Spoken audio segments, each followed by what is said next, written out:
Bruxos e bruxinhas, mago da redação aqui na área para uma aula especial para os nossos alunos do Enem. O nosso módulo de hoje é sobre violências, as mais diversas violências. Na verdade, eu vou dividir esta aula em duas. Hoje eu vou trabalhar a parte teórica, apresentando aqui vários repertórios, e na outra aula eu vou trazer um modelinho de redação maroto que eu fiz e vou explicar detalhadamente cada etapa, o que eu fiz, o que deveria ser feito, e aí vocês vão me falar se gostou ou não da redação. Show de bola? Então, vem aqui com o Prof. Rafa. Primeira coisa que eu queria dizer para vocês, que o nosso curso de redação para o Enem, ele é totalmente gratuito, a parte teórica. A gente só cobra se o aluno adquirir os nossos pacotes de correções. Mas se você quiser fazer o curso aqui completo, show de bola, está disponível aqui no nosso canal do YouTube. E por isso, eu já vou pedir para que você se inscreva no canal, deixe o seu likezão e compartilhe esse link com os amigos lá no grupo do WhatsApp e do Telegram. Ah, prof, eu quero adquirir as correções personalizadas. Nós temos pacotes com 20, aliás, com 10, com 20 e 40. É só você entrar lá no nosso site, www.magodaredação.com.br, vai lá em produtos e serviços, e você vai encontrar ali os pacotes de correção para o Enem. Show de bola? Então, vem aqui com o Prof. Rafa. Eu trouxe aqui para a gente refletir alguns aspectos que são importantes para a gente introduzir o tema. A primeira é algo que pode parecer algo bobo, mas não é. A violência pessoal sempre existiu na história da humanidade. Quando vocês vão estudar história, pega lá como é que eram aqueles povos da antiguidade lá. O pessoal era brutão, Assírios, sumérios, o pessoal tinha até uns requintes lá de violência. A mesma coisa vai acontecer com o Império Romano, conquistador, que foi de uma ponta a outra, E assim sucessivamente. Nós tivemos várias épocas da nossa história que a violência marcou de uma maneira generalizada os nossos comportamentos, Então a violência está presente desde que o homem é homem. Aí, olha só que coisa interessante, Tem um pensador, um psicólogo social, chamado Steven Pinker, não sei se essa é a melhor tradução para o nome dele, não, mas vai ficar sendo, que ele faz uma pergunta muito curiosa. Ele começou a pesquisar violência urbana e percebeu que as pessoas, os cidadãos, principalmente norte-americanos, se queixavam muito da violência, dos índices de criminalidade. E ele fez a seguinte pergunta: será que a violência de hoje, da nossa sociedade atual, é maior do que em outros momentos, que outros períodos da história? E a conclusão que ele chega é que ele fala que não. Porque quando a gente olha para o passado, a violência era usada de maneira generalizada. Os mais fortes, literalmente, dominando os mais fracos, as disputas territoriais. Isso a gente pega, antiguidade clássica, pega a Idade Média, pega a Idade Moderna, quando a gente já vai fazendo a transição para a Idade Contemporânea, veja lá a Revolução Francesa. Então, tudo muito imbuído ali de violência no processo. Mas por que será, então, que nós chegamos, digamos assim, vou pegar aqui o século XXI, tão incomodados com índices de criminalidade e com violência? Eles são bem menores, não chegam nem ao pé de outros períodos históricos. É porque nós passamos por mudanças sociais. Ainda bem, Nós tivemos aí melhoramentos na nossa ideia de civilização. E o grande marco para isso, sem dúvida nenhuma, foi a Declaração Universal dos Direitos Humanos em 1948, justamente logo após a Segunda Guerra Mundial, a qual teve um uso generalizado da violência para resolver os conflitos entre os países. Morreram mais de 60 milhões, teve o Holocausto contra os judeus, segundo os números, mais de 6 milhões de judeus. Aí, em 1948, há esse documento que mais de 190 países assinaram e que, teoricamente, deveriam seguir. A gente fala teoricamente porque a gente sabe que tem países aí que assinaram, mas dá um tomezinho danado. E este documento ele é excelente para você usar na apresentação da sua introdução. E pode até usar nos parágrafos argumentativos. Eu particularmente gosto de usar como uma alusão na introdução, mas não tem problema nenhum o aluno utilizar nos parágrafos argumentativos também. Então, a partir desse documento, né, as sociedades do mundo inteiro falaram, não, a violência não pode ser uma ferramenta, um instrumento para resolver os problemas globais, os problemas locais. Nós precisamos criar as instituições, fortalecer essas instituições para que elas passem a fazer a mediação dos conflitos, beleza? E aí, o que acontece então nas sociedades democráticas? Vamos falar aqui aquelas que seguem aí o Estado democrático de direito.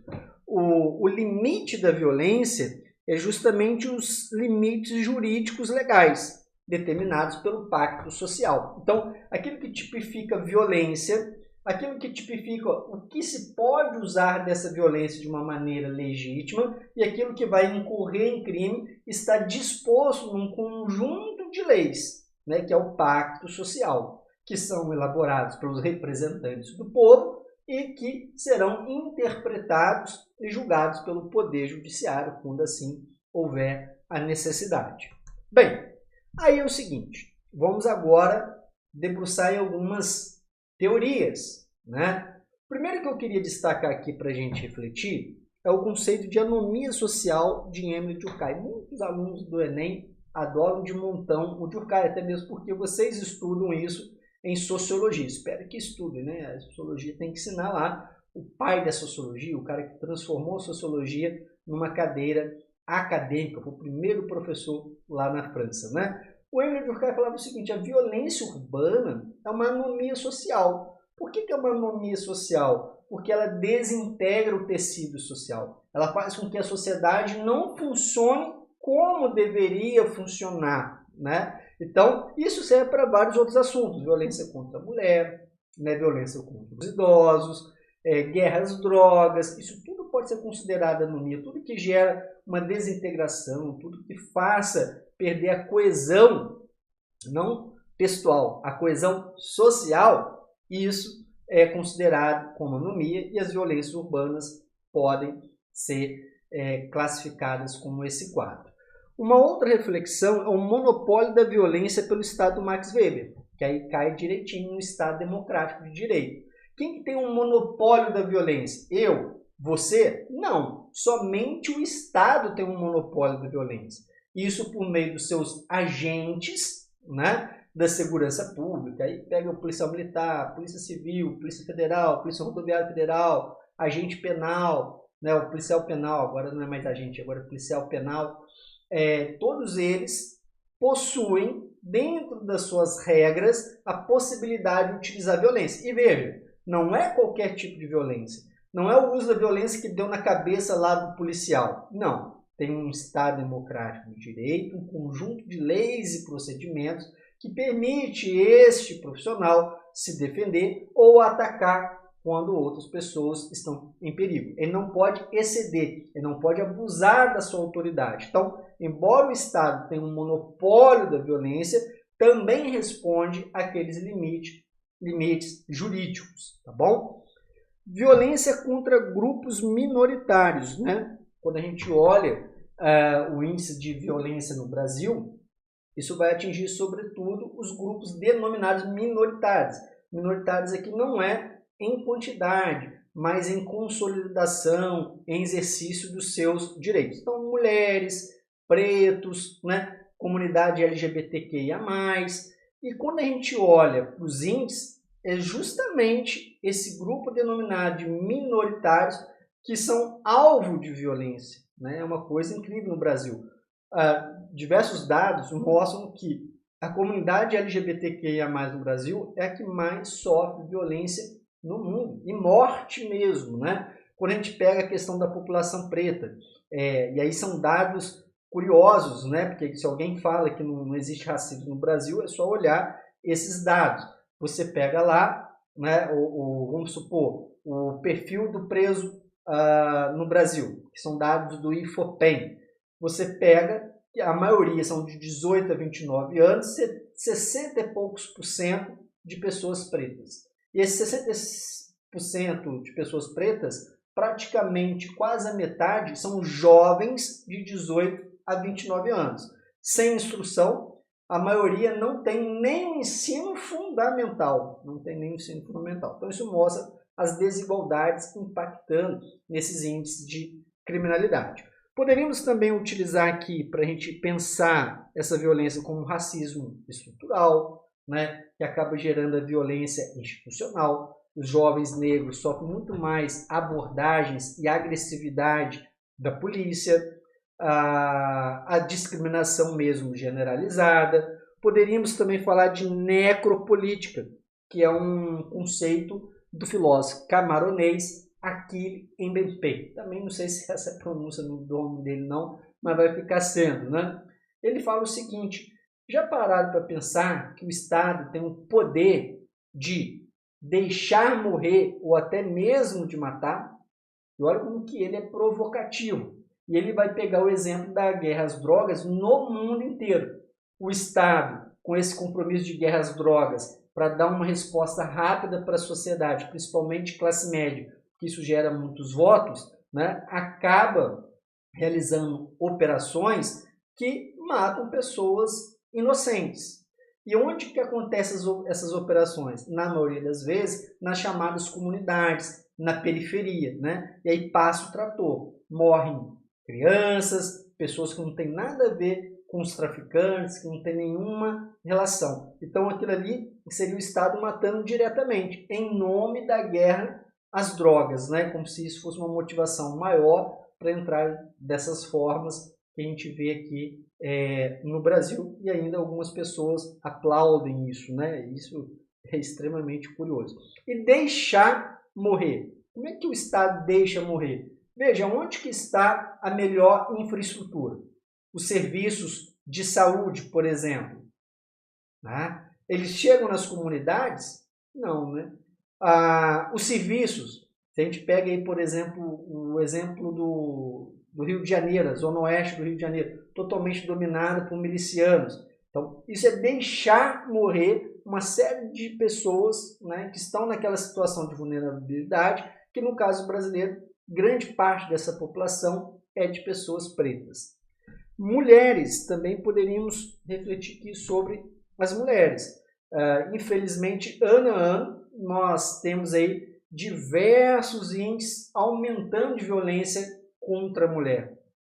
Né? Em 2023, que foi a última pesquisa do Fórum Nacional de Segurança Pública, mostrou que nós tivemos aumentos na violência doméstica, no feminicídio, na importunação sexual, no estupro, ou seja, em vez de melhorar, em vez de criarmos políticas públicas para sanar ou para reduzir esses problemas, eles só estão agravando cada vez mais. E quais seriam as possíveis causas dessa violência? Primeiro a gente pode destacar aqui, sociedade patriarcal, que é aquela que você estuda lá no Brasil colônia, no Brasil império, no Brasil oligárquico, né? E que acaba trazendo resquícios em pleno século XXI. E o que era uma sociedade patriarcal? Uma sociedade centralizada no homem, né, no patriarca, que tinha mando de morte, de vida, né? Poderia liberar a esposa ou não a fazer alguma coisa. E se tivesse que resolver algum conflito, poderia resolver na violência, na porrada mesmo, e estava tudo certo. Era algo normal, né? Tratar a mulher como objeto, como um ser de segunda categoria. E, infelizmente, esse tipo de mentalidade ainda está presente em alguns homens. E a gente vai ver isso no machismo, em tratar a mulher como objeto. Veja só o feminicídio. Os mesmos dados lá, a mesma pesquisa, na verdade, o Fórum de Segurança Pública, ele mostra o seguinte para a gente, que 88,8%, né, dos feminicídios são causados por companheiros e ex-companheiros. Então, a pessoa é o seguinte, terminou o relacionamento, quer seguir a vida, o homem pensa o seguinte, não vai ser minha, não vai ser de ninguém, vai lá e tira a vida da pessoa. A importunação sexual nada mais é que tratar a mulher como um objeto, né? Ou seja, eu posso saciar os meus desejos sem ter a autorização daquela pessoa para colocar a mão no seu corpo, que é extremamente privado, né? Então veja só essas questões. Nós poderíamos também falar de uma cultura da violência no Brasil. que é essa cultura da violência no Brasil, que na verdade poderíamos até generalizar para a América Latina?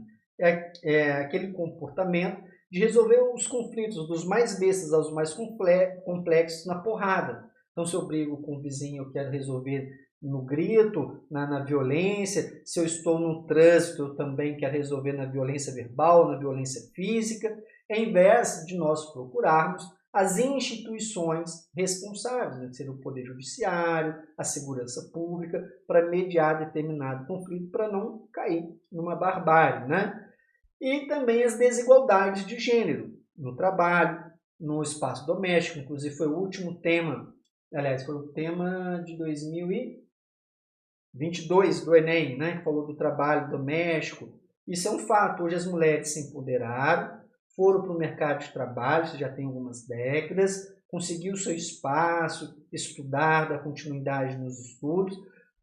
Mas aí vem duas situações. Primeiro, muitos cargos com a mesma formação pagam menos as mulheres do que os homens. E segundo, além de trabalhar fora, as mulheres acabam ficando com o serviço sobrecarregado, porque tem que realizar as atividades domésticas, porque a maioria dos homens acha que aquilo ali é função da mulher e não função dele também. Então, olha só a sobrecarga. Eu vou parar por aqui a nossa teoria sobre violências e na próxima aula a gente analisa aí, né, um modelo de redação maroto para identificar como que o repertório foi utilizado, né, como que ele foi desenvolvido. Bons estudos! Clica lá no nosso site www.magodaredação.com.br para adquirir um dos nossos pacotes para o Enem. 10 correções, 20, 40. Quais são os benefícios para os alunos que contratam as correções? Essas aulas estarão totalmente organizadinhas dentro da plataforma, tá? Além do vídeo, nós colocamos um material em PDF, que é o estudo dirigido, escrito para cada tema. E tem um acompanhamento personalizado diretamente no WhatsApp, comigo, com o professor Valdir e com a professora Aline Bessa. Então o aluno tem assim, muitas vantagens ao adquirir um dos nossos pacotes de correções personalizadas. Se tiver qualquer dúvida também, pode me enviar uma mensagem lá no direct do meu Instagram, @prof. Rafael Reis, que a gente troca aí uma ideia. Um grande abraço, bons estudos!